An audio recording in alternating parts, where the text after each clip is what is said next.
大家好啊！咁咧嚟緊呢度咧，我哋就會示範咧點樣利用呢個 NFC 呢個功能嘅。咁因為咧Xperia S 裏面咧其實係有呢個 NFC 功能咯。咁 NFC 如果一般人嚟講咧，就可能會覺得淨係喺外國係俾錢啊咁啊。其實佢個呢個近場通訊技術咧，除咗俾錢之外，其實可以控制啲嘢，執行一啲指令嘅。咁喺呢個 Xperia S 入邊咧，佢需要有一個樣嘢叫 Smart Tap。咁 Smart Tap 究竟有咩用咧？咁我下面就會示範俾大家睇，點樣可以用 Smart Tap 融入你嘅生活入邊。咁我手上面揸住呢個就係 Smart Tap 啦。咁其實就同一個汽水蓋差唔多大嘅嘢，咁好薄身嘅。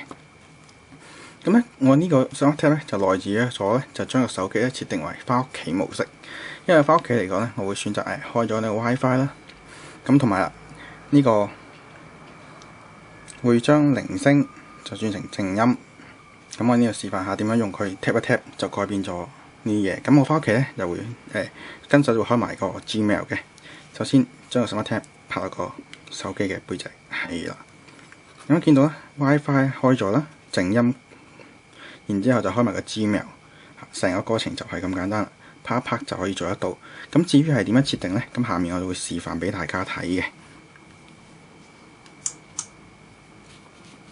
首先我哋入去裏面會見到有一個叫做 LiveWire 嘅管理員。好，入到去裏面咧，就會揾到呢個智慧型 Smart Tap 噶。跟住我手上面有一個黑色嘅 Smart Tap，咁我就會示範一次點樣設定。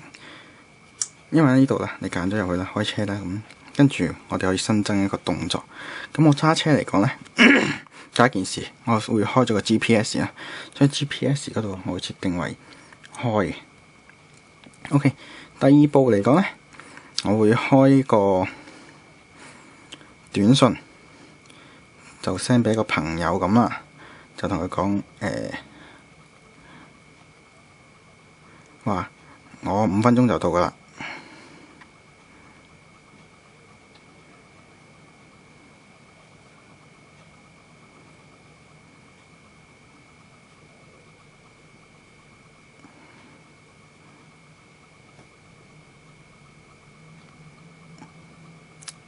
OK， set 好咗。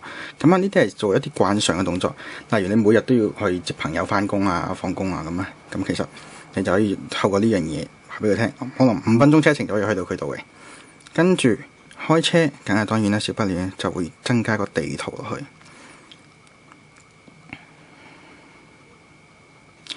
咁我哋會開咗，選擇佢下一個動作就會開地圖。好啦，咁完成晒全部嘅嘢之後呢，我哋就可以出返去㗎。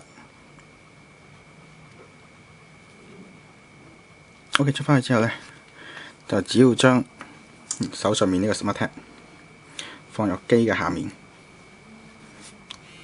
，Detect。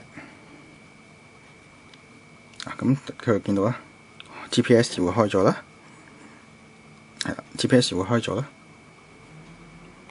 跟住傳送咗個文字信息啦，同埋開埋呢個地圖嘅，咁成個過程就完成啦。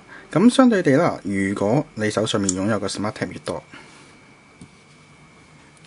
就話你可以喺唔同嘅地方 set 定唔同嘅嘢。例如我返到公司，我要開 WiFi、開 email； 返到屋企可以選擇開 WiFi、開 music 聽歌，甚至係選擇直接去瀏覽某一個網頁。咁喺裏面咧都會做得到嘅，因為裏面嘅指令嚟講咧，其實都覆蓋率係好高。